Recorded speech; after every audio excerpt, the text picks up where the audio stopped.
చంద్రబాబు నాయుడు గారు ఇప్పుడు ఏమంటున్నారు? ఎలక్షన్స్ ముందు జాబు కావాలంటే బాబు రావాలి అని ప్రతి ఒక్కరు అన్నారు. ఆయన ఎమ్మెల్యేలు అందరూ. ఇప్పుడు పవన్ కళ్యాణ్ కనీసం నోరు కూడా విప్పడం లేదు. ఇప్పుడు పవన్ కళ్యాణ్ ఏమంటున్నాడు?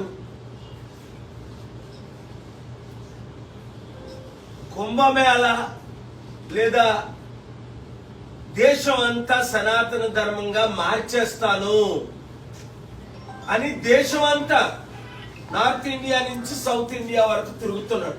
మరి ఎలక్షన్స్ ముందు పవన్ కళ్యాణ్ చెప్పొచ్చు కదా, నేను సనాతన ధర్మంలోకి మారిపోయాను, నేను అందరినీ మార్చడానికే రాజకీయాల్లోకి వచ్చానని. 30,000 మంది బాలికలు జగన్మోహన్ రెడ్డి సమయంలో మిస్ అయిపోయారు. అమ్మాయిలు మిస్ అయిపోయారు, దొరకట్లేదు. మేము రాగానే అమ్మాయిలందరినీ తీసుకొస్తామన్నారు. ఒక్క అమ్మాయినైనా తీసుకొచ్చారా? లేదు. 1,00,000 మంది మహిళలకు జగన్మోహన్ రెడ్డి గారు 5,000 ఇస్తున్నారు, మేము 10,000 రూపాయలు ఇస్తాం, మీ కడుపులు కొట్టను అని పవన్ కళ్యాణ్ అన్నాడు. కనీసం దాని గురించి ఇప్పుడు మాట్లాడట్లేదు. ఆ 2 లక్షల వాలంటీర్లో 200 మందికి కూడా ఒక్కరికి కూడా కనీసం 5,000 కూడా ఇవ్వట్లేదు. ఉద్యోగాలు 20 లక్షలు తీసుకొస్తాం, తెచ్చినంత వరకు మేము నిరుద్యోగ భృతి ఇస్తాము అన్నారు. ఆ నిరుద్యోగ భృతి లేదు. ఇప్పుడేమంటున్నారు? నేను సంపాదిస్తాను అని అప్పుడని, సంపాదించిందంతా పంచుతామని, నేను సృష్టికర్తను, నేను సృష్టిస్తాను అన్నారు చంద్రబాబు నాయుడు గారు. మరి ఇప్పుడు ఖజానా ఖాళీ అయిపోయింది, డబ్బులు లేవు, ఏం చెయ్యాలో అర్థం అవట్లేదు, గుండె ఆగిపోతుంది. ఎలాగ డబ్బులు సంపాదించాలో నా చెవులో చెప్పండి అంటున్నారు చంద్రబాబు నాయుడు గారు. మీకు అనేక సార్లు నేను చెప్పాను ఎట్లా డబ్బు సంపాదించాలి.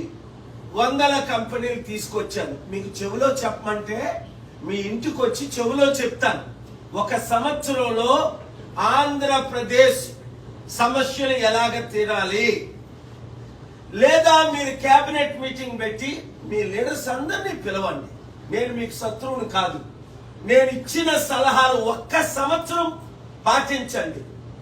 ఆంధ్రప్రదేశ్ సమస్యలు మిగతా 3 సంవత్సరాల్లో సంపూర్ణంగా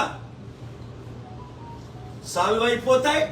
నిరుద్యోగులకు ఉద్యోగాలు వస్తాయి, కంపెనీలు వస్తాయి, ఆదాయం పెరుగుతుంది, అప్పులు తీరుతాయి, రైతులు కన్నీరు తుడుస్తాం, అన్ని సమస్యలు తీర్చుతాం.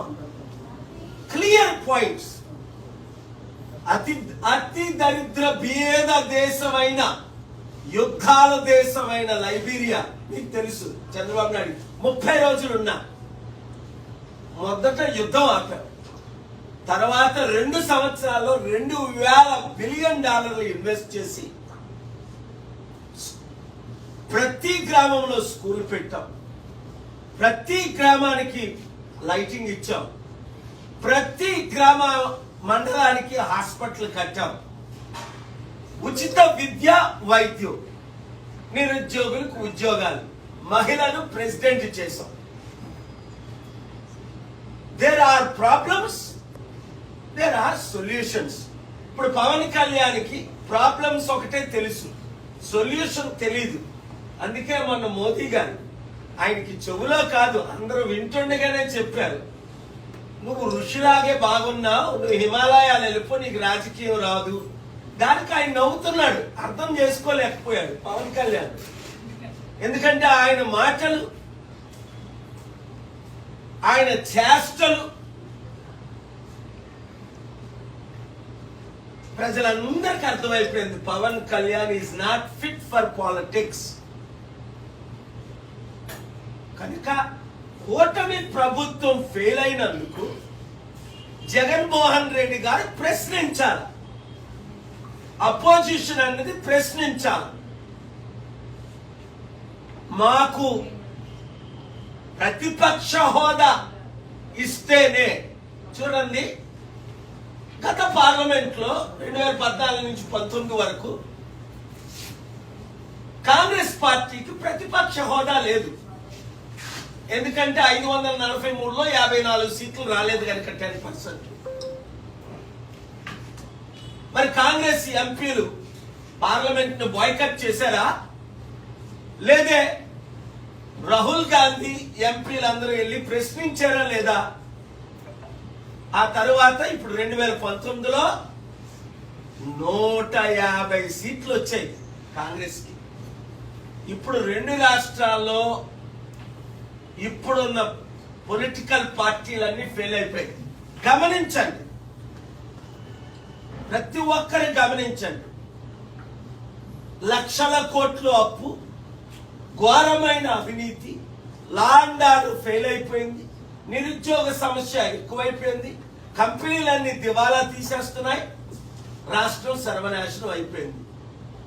ప్రజాశాంతి పార్టీ అధికారంలోకి వస్తేనే, నేనైతేనే సమస్యలు తీర్చగలను, సాల్వ్ చేయగలను, అభివృద్ధి చేయగలను అన్న విషయం మీ అందరికీ తెలిసిపోయింది. అందుకనే వాళ్ళ ఓనర్స్ అయిన మెయిన్ స్ట్రీమ్ మీడియా ఇప్పుడు మనకి లైవ్లు ఇవ్వట్లేదు. కనుక ప్రజలారా, యూట్యూబ్ ఛానల్స్ మీరు మంచి థంబ్నైల్స్ పెట్టి మీరు బ్రాడ్కాస్ట్ చేయండి. ఆ రీల్స్ ద్వారా ప్రతి ఒక్కరు ఫార్వర్డ్ చేయండి. లక్షల మంది, కోట్ల మంది చూస్తారు, మనకు మద్దతు ఇస్తారు. Thank you very much.